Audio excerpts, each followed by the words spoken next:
Hello students, last two classes what we are seeing is the stones. The first class what we saw what is a stone, we saw what are the classification of stones. The second class what we saw is the properties of the stones, right? About 10 to 12 properties we saw, right? Cost, economy, what are the strength, what is the crushing strength, toughness, wear, tear, everything that we saw in the second class. Okay, now what we are going to see about that is an important topic, that is stone quarrying, precautions in blasting and dressing of stone. So quarrying, all of you know what is a quarry and what is a quarrying of stones, why we have to go for quarrying of stones, and one of the method is blasting, right? In the quarrying of the stone, one of the method is blasting. So we are going to find out what is the precautions that we are going to do, have to take for blasting, and then we are going for the dressing of stones, right? Okay, so what is quarrying? Quarrying is nothing but it is a collection of the rock materials, stone materials from the surface of the earth. Mining is different. Mining is the taking the rocks or the stones from the underneath, right? But surface of the earth where we are taking it is called as the quarrying, right? Mostly the quarrying process will be done in the hilly areas or where the natural rocks are in abundant, right? Where the type of rocks what we need is in abundant, we go in for the quarrying process. I told you that mining is different, quarrying is different, and the stones that are got from quarrying has to be undergone some process to make it reusable for the society, that we call it as a dressing. So one by one it is interlinking, so we will be seeing fast what is the thing, right? Okay, so now what we are going to do now, quarrying of stones, how we are going for the quarrying of the stones.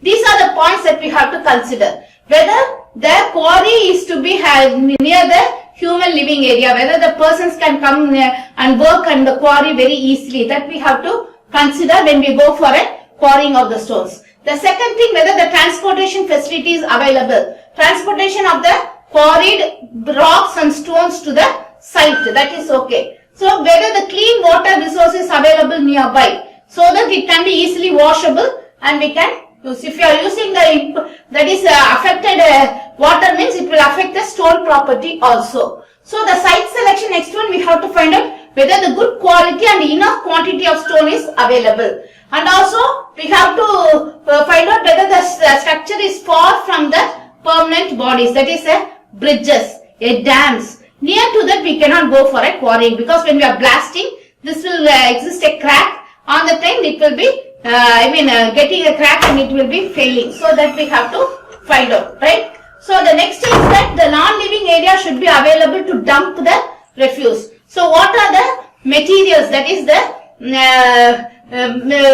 after the quarrying, some process is there now, that we are going in for dumping in something, right? That we have to see. And proper drainage facilities are available near the quarry. That is the main thing that we have to find out. Otherwise the same water will get into the quarry and it will be very difficult to go in for the blasting. The geological information site should be read. That is what is the process of the rocks formation, that we have to see, right? So the rocks, that is another the consideration in the quarrying is that the rock surface should be properly checked, right? Whether it is having a fissures or whether it is having a fold or fault, everything that will be considered, and also we will be considering whether it is already having a split, right? So it will be easy to take the quarries, everything. Based on this, that we will have to go in for a quarrying method, right? So that will be involved, right? So the next process is that what is the machinery that we have to go in for a quarrying. Whether it is a hammering process, or we are going for a machinery process, or we are going in for some blasting process. All this process, what is that we are going in for this quarrying process, that we will be considering. The removal of stone should be done carefully, otherwise there may be chances of landslides, right? So that is very important, because most of the things that we are doing the quarrying in the mountain area. So if there is anything that goes wrong, the entire landslide will happen, and there will be so much of losses of even lives and also the resources. Okay, these are the points that we have to consider for quarrying. So what are the methods of quarrying? There are three methods of quarrying. One is hand tools, machine quarrying and blasting. So what are the hand tools that we are using? There is three methods. One is excavation, heating and wedging. right? If there is maximum the hand tools are gone in for the smaller work, right? Not on the major work, right? So excavating. So you can see here how they are excavating. You can see here, right? With the help of the hammer or with the help of the hand tools, they are putting a pointer in the rocks and slowly they will be removing. Soft rocks, right? Which rocks will easily split, that they will be using. Hammers, pickaxes, shovels that are used for the excavation, right? So the next one, it is the heating process, where they will put a wood on the rock and they will heat it. So based on the heat, what will happen is there will be split in the rocks. Then the rocks will be cut into smaller pieces, right? So this is the heating process. Mostly this heating process, we will get a good shape of the rock formation is there. Now then we go in for this heating process. The next one, wedging process. Here you can see the wedges that is there. If there is any rock that is hole is there, then we will have a wedge that is into it, and then we will be separating into the different sizes. These are the three things that is for the hand excavation. The next we will go in for the machine. So the machine excavation is done where there have to be a very large rocks has to be cut into pieces. Okay, so here you can see that with the help of the machine they will form a groove. In all the directions they will form a groove to a certain depth, and then like that they will be taking it out with the machines. Right? Actually the groove will be mostly of 24 meters length and 50 to 75 mm with a depth of 2 to 3.7 meter. You can remember the height of the, what is the height of the room means it is 3 meters. Normally in a home you have a 3 meters height for a room, right? So that much of depth, 2 to 3.7 meters depth they will put, and such that they will be lifting the rocks. Mostly this marble limestone will be quarried because it is soft, it is light, it is easily broken, and it can be carried because we need a very large, marble size, because small bits we don't want. But if you are going for a granite, we need small bits of granites. But with the marbles, we need a very big marble stones. So we are going in for this quarrying, right? So the next one, it is the blasting part. Blasting is normally, you must have seen in some quarries, in the early morning, you can see some blasting sound. That is the explosive sound, right? That is the blasting.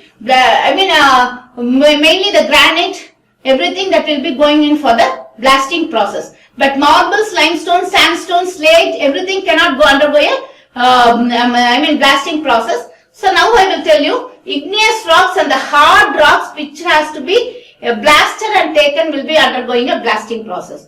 Other things that we will go in for that is the stones that we will go in for the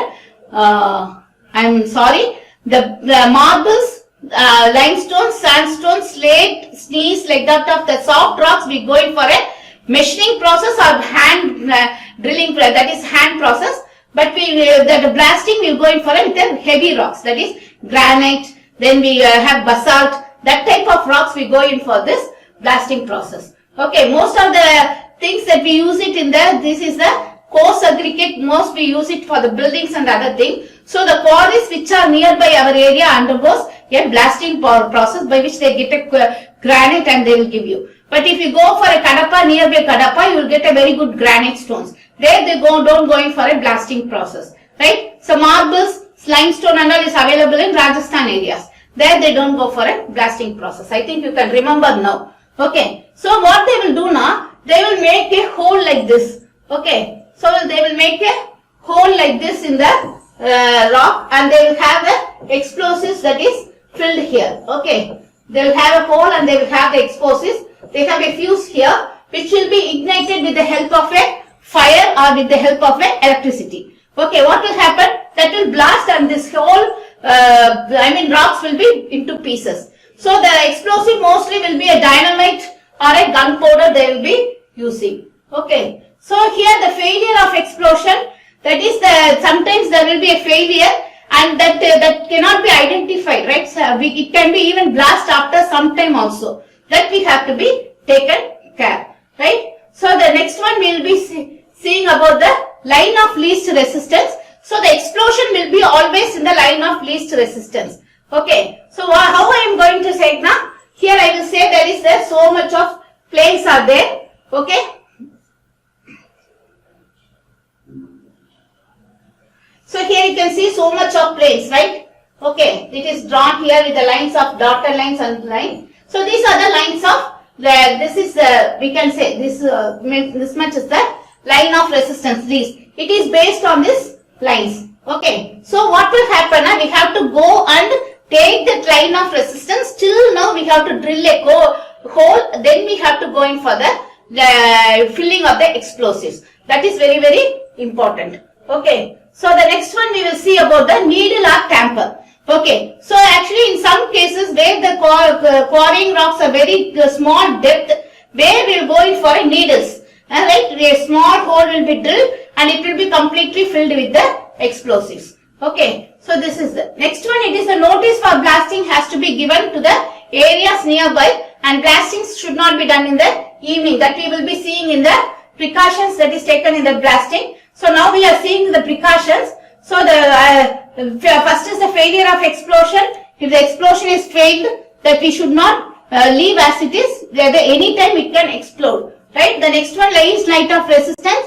We have to upload explosives till the least line of resistance so that the rocks will be split very easily. The third one, it is the needle or tamper, that we have to put a small needle or tamper nearby so that effectively that can be exploded. Right. The fourth precautions that we have to do is a notice of blasting. The nearby area, the human beings, everyone should be given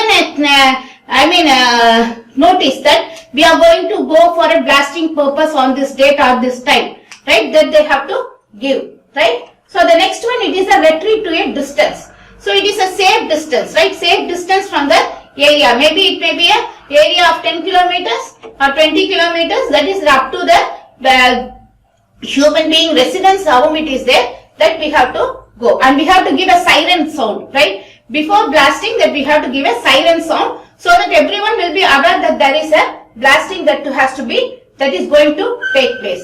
Okay. So the workers may be, even if there is anything wrong with the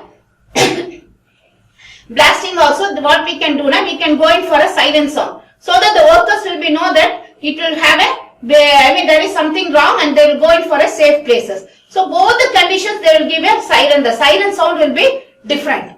The next precautions is the seepage of water. So if the water is not drained properly, if it is going to the seepage into the hole at all, and again the blasting has to be taken place, it has a very major effect on the whole environment. That we have to take care. Next is the storing. The storing of the explosives and also storing of the waste dump. Both the things are very important. Last week, in place, how much of effort has been taken because of the storing of the explosives for a long period. Where it is in the Lebanon, we can see that 6 years they have dumped tons and tons of explosives. On one fine morning, it exploded. Right? So that we have to be very careful about the explosives that we are using, and the storage of the explosives is very important. Skilled supervision. So that is what we have to do now. We have to be very careful about the quarrying process. It is not a very blasting process. It is not a very easy process. It is a very difficult process, and proper care has to be taken. Supervision should be there so that it will be done properly. The one person should be responsible for all the things. We cannot give as such to all the persons, so it will be utmost chaos.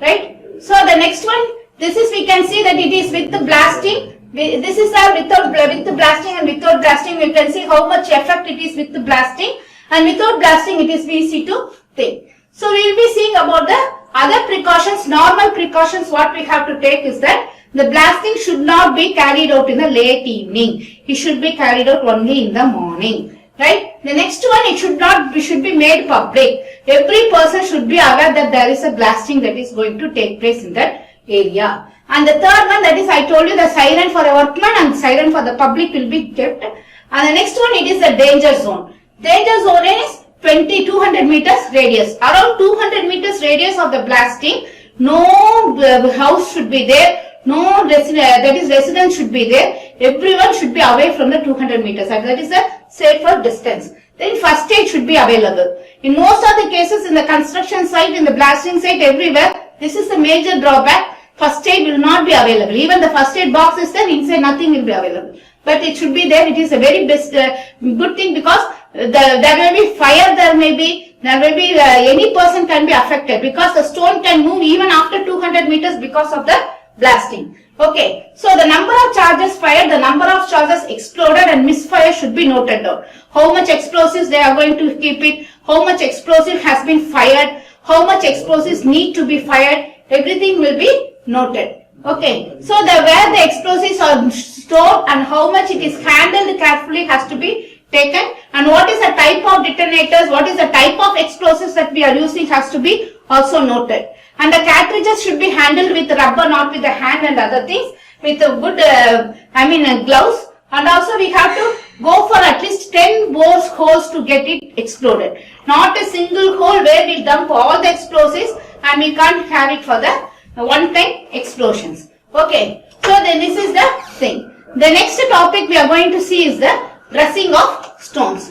Okay, so what I am going to see is that in this till now what we have seen is that we saw what is the blasting, the quarrying of stones, what is quarrying, what is the quarrying of stones, what are the precautions that we have to go when we are going for blasting. 3 types: hand, machine and blasting, and we have to go in for what is the blasting, what are the precautions that we have to go for blasting. After getting the blasting, then the stones has to be taken for the dressing process. What is the dressing means? The rocks, bigger size will be irregular of texture, irregular of size, everything. But the same thing that we can't go and use it in the building. Maybe for a stone masonry, or maybe for a decorative process, or maybe for a, foundation, or for a, that is the stone wall, we can use it, but we can't go in for as such. We have to dress it to a particular shape that we have to use it, right? So what is dressing means? Dressing is the cut the stone into the proper shape and we have to use it. That is the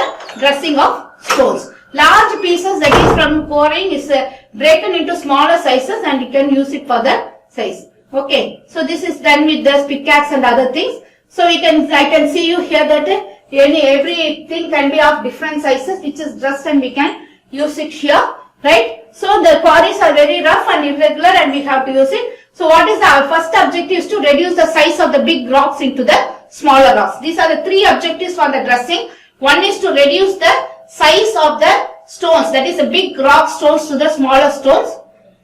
And the next one, it is to give the proper shape to the stone, right? So whatever the shape it may be, we have to go in for the proper shape so that we can, put it in the order, right? So the third one is to appealing finish. Whether it is a smooth finish or a rough finish or a quarry finish or a polished finish, all the things that we can use it here. These are the 3 objectives of the quarrying. Okay. So the next one, dressing of stones.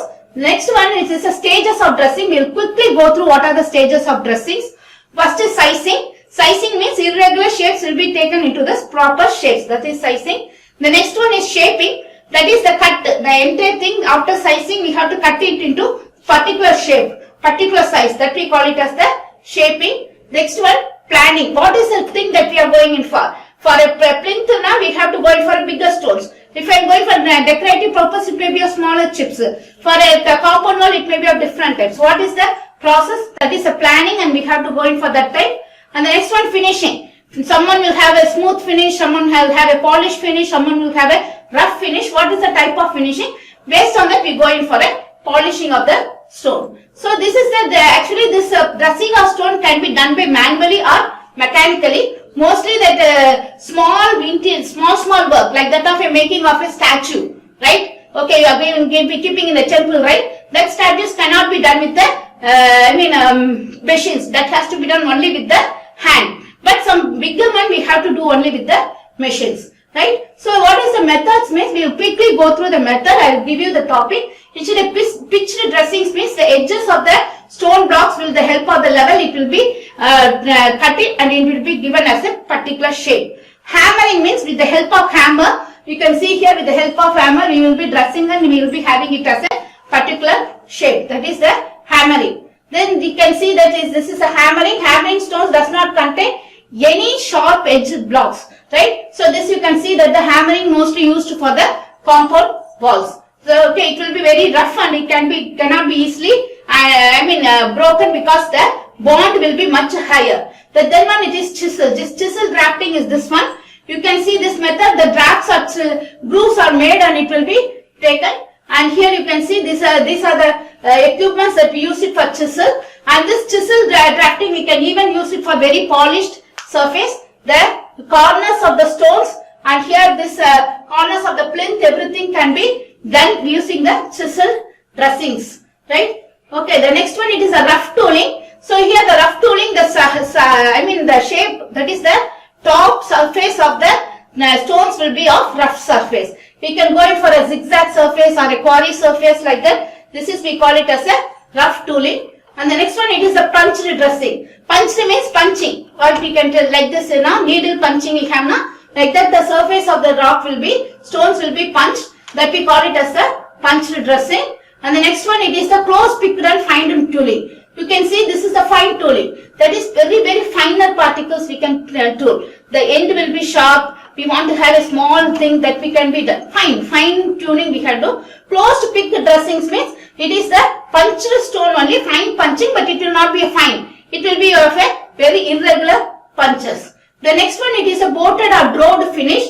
They will have the covered with parallel marks, right? It will have marks like this that will be taking place, right? Like this parallel marks, we can have any type of lines we can have using the drove finish. Then scabbing. Scabbing is that the irregular edges of the stone, we call it as the scabbing, and it can be broken off and the stones can be shaped, right? So this is one. The next one, it is a reticulated finish. Reticulated finish is that we can have 2 centimeter thickness. We can have any type of finish. Any type of finish that the person wanted, we can go in for this. Okay, this is a reticulated finish. We'll go the 2 centimeter, but normally the finish will be up to 6 centimeter, 6 mm. Right? The vermiculated finish. Vermiculate, it is a biological thing. So we will have some the biological type of finish in the thing. Mostly a curved finish, mostly a worm-eaten type of, that is a rough, that is people will have, nowadays we don't want a very regular one. We need a different one. That can be done with the vermiculated finish. Then combed, all of it has so much of pores in it. Like that of pores, if I am going to finish it with the dressings, then it is called as a combed or dragged finish. The picked finish, picked dressing means picking. I want this type of dressing alone. I want this type of finishing. What I am picking now, that we can do it with the picked dressing. And the molded finish, we can even have mold into different shape. That we have want a specific shape of bricks. Throughout now, we can have the same type mold. Right? That is a molded finish. All the things will be same, but mostly it is done by the machine. And that is a rubbed finish means with the help of sandstones, we will be rubbing with each other and we will have a very rough surface. The next one, it is the polished surface. We have the granites, limestone, everything, marbles, slate, everything will have a polished finish. Then sand blasting, the same thing as a rubbed finish. And these are the factors that we will be considering for the, that is for this construction of particular buildings, you can see. And these are the things. Okay. So this class what we have saw is what are the blasting, what is the precautions, that is what is quarrying, what are the types of quarrying, and what is the precautions that has to be taken by blasting, and what is the dressing of stones in details. Okay. So we will see with the bricks in the next class. Thank you.